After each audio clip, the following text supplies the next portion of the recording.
The silk is gone. The gold is gone. The incense that once perfumed every room she entered has been replaced by the smell of her own unwashed body and the leather armor of the Roman soldiers who stand inside her chamber, not outside.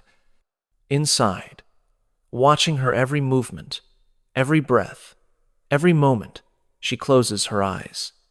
Cleopatra VII Philopator is 39 years old, and she sits on a wooden chair that was once a servant's seat, can feel the rough grain of it through the thin linen shift they have left her to wear, can hear the soldiers discussing her in Latin they assume she does not understand, can taste the copper of blood in her mouth, from where she bit through her own lip 3 days ago when they told her what Octavian planned to do with her in Rome. She was, until 23 days ago, the last pharaoh of Egypt, ruler of the wealthiest kingdom in the Mediterranean, lover of Julius Caesar, wife of Mark Antony, mother of 4 children, who carried the blood of both Ptolemaic and Roman dynasties. She commanded fleets. She negotiated with emperors. She spoke 9 languages and could argue philosophy with scholars and strategy with generals.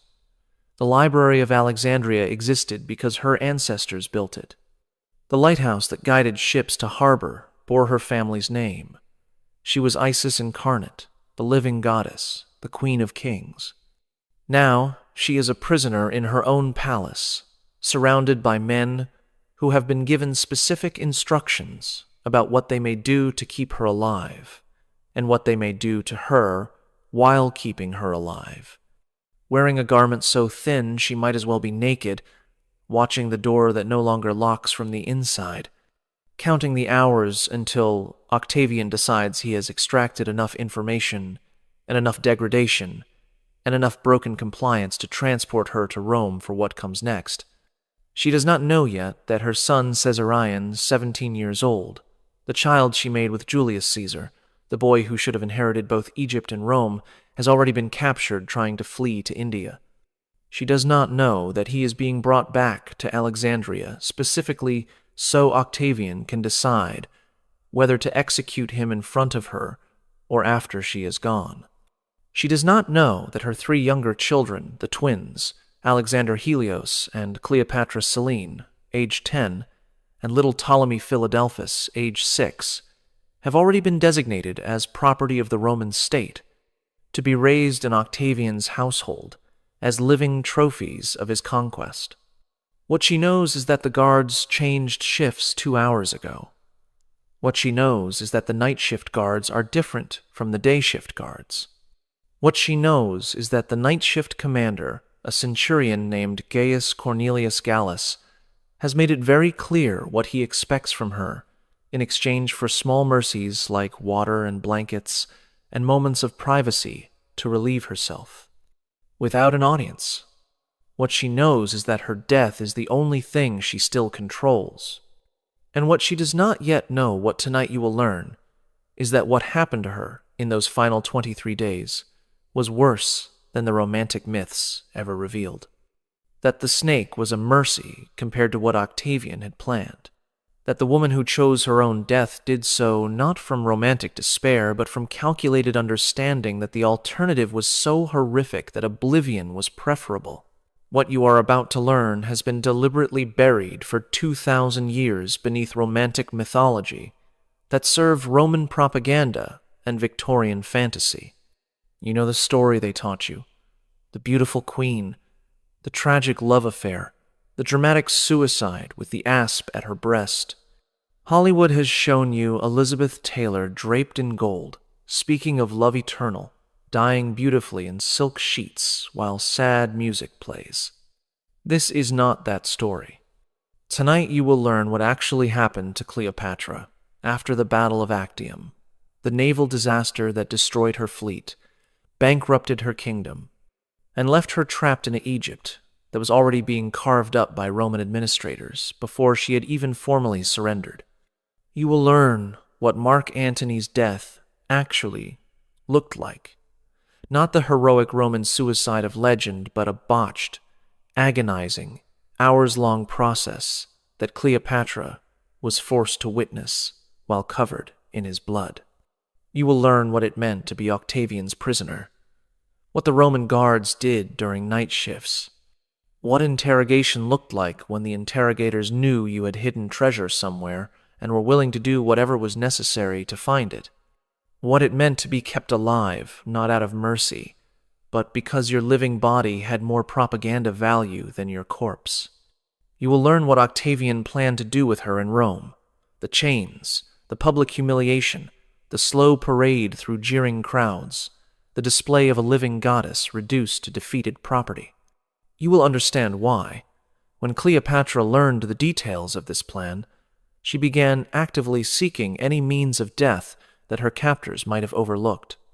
You will learn what happened to her children, what Rome did to the son of Julius Caesar, where the twins were taken, how Octavian erased not just a queen but an entire bloodline, systematically, deliberately, as matter of imperial policy. Subscribe if you want to understand what empires do to the women who dare to resist them. Comment below telling me where in the world you are watching from. Because Cleopatra is sitting in that wooden chair, listening to the guards decide what to do with her tonight, and I am going to tell you exactly what her final 23 days contained, what the history books sanitized, what the legends romanticized, what Rome wanted the world to forget. But first I need to warn you, this is not a love story. This is not a tragedy in the classical sense. This is the systematic destruction of a human being who happened to be the last obstacle to Roman domination of the Mediterranean world. The suffering you are about to learn about was not divine punishment or romantic fate. It was policy. It was calculated. It was what empires do. Let us begin with the moment everything fell apart. The Battle of Actium was fought on September 2nd, 31 years before the Common Era, in the waters off the western coast of Greece. Cleopatra commanded 60 Egyptian warships, the finest vessels in her fleet, crewed by men who had been trained in naval warfare for generations. Mark Antony commanded the combined Roman and Allied forces loyal to their cause, approximately 230 ships in total against Octavian's 400. The numbers alone told the story. But numbers do not capture what the battle actually meant. Cleopatra watched from her flagship a massive vessel called the Antonias, as the Roman formation closed around Antony's fleet like a fist. She watched as ship after ship was grappled, boarded, set ablaze. She watched men she had known for years die in water that turned red and then black with blood and ash. She watched the smoke rise so thick that the September sun became a red disk, barely visible through the haze. And then she made a decision that history has debated for 2,000 years. She ordered her squadron to break through the Roman line and flee south toward Egypt. Roman historians called this cowardice. Modern historians call it strategic retreat. What it actually was, according to fragments of letters that survived in the Alexandria archives until they were destroyed centuries later, was recognition that the battle was already lost and that preserving 60 ships and their crews more valuable than adding them to the disaster. Antony saw her sails turning south. He abandoned his flagship, transferred to a smaller vessel, and chased after her. He left his fleet, left his men, left the battle, left everything to follow the woman he loved toward a kingdom that was already dying. They did not speak for 3 days after reuniting at sea. According to a servant who attended Cleopatra during the voyage back to Egypt, a woman named Charmian, who would eventually die beside her queen, Cleopatra spent those 3 days in her cabin, refusing food, refusing conversation, writing letters she immediately burned. The servant's account, preserved in fragments quoted by later historians, describes the queen's state in clinical terms that modern psychologists recognize immediately. She does not sleep. She does not eat. She sits and writes and burns and writes again. When I enter to bring water, she does not seem to see me. Her eyes are open, but they look at nothing in this world. I fear the queen is already somewhere else, somewhere inside herself where none of us can reach her. Cleopatra was not merely grieving. She was calculating. Egypt's treasury was depleted by years of funding Antony's military campaigns.